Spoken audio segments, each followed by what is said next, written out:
6 মাসেরও বেশি সময় পেরিয়েছে। দেশের শিক্ষা প্রতিষ্ঠানগুলোতে এখনো স্বাভাবিকতা ফেরেনি। কখনো নানান দাবি নিয়ে বিক্ষোভ, কখনো সংঘর্ষে অস্থির শিক্ষাঙ্গন। পরিস্থিতি সামাল দিতে বেগ পেতে হচ্ছে অন্তর্বর্তী সরকারকে।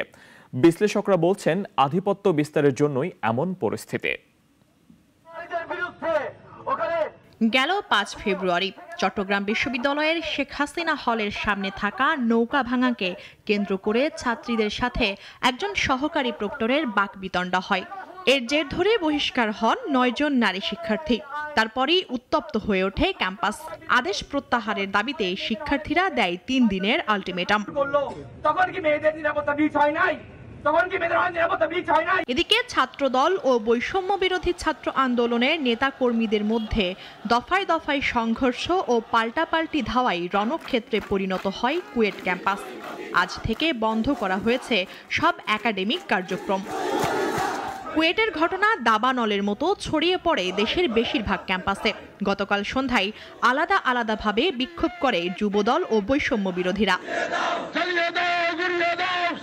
অন্যদিকে অনেক বিক্ষোভ সংগ্রামের পর 7 কলেজ ঢাকা বিশ্ববিদ্যালয় মুক্ত হলেও স্বতন্ত্র বিশ্ববিদ্যালয় চান তিতুমীরের শিক্ষার্থীরা। শিক্ষা মন্ত্রণালয়ের দ্বিচারিতার অভিযোগ তাদের। বারবার সংবাদ সম্মেলনে সরকারকে আলটিমেটাম দিয়েই চলেছে তারা। এদিকে জগন্নাথ বিশ্ববিদ্যালয়ের দ্বিতীয় ক্যাম্পাসের কাজ সেনাবাহিনীর কাছে হস্তান্তর করার পরেও কাজে আসেনি কোনো অগ্রগতি জানিয়ে ক্ষোভ প্রকাশ করছেন জবি শিক্ষার্থীরা। শিক্ষাঙ্গনে শান্তিপূর্ণ পরিবেশ ফিরিয়ে আনার তাগিদ দিয়েছেন বৈষম্য বিরোধী ছাত্র আন্দোলনের নেতা হাসনাত আব্দুল্লাহ। ঢাকা বিশ্ববিদ্যালয়ে রাজু ভাস্কর্যের সামনে গত রাতে এ আহ্বান জানান তিনি।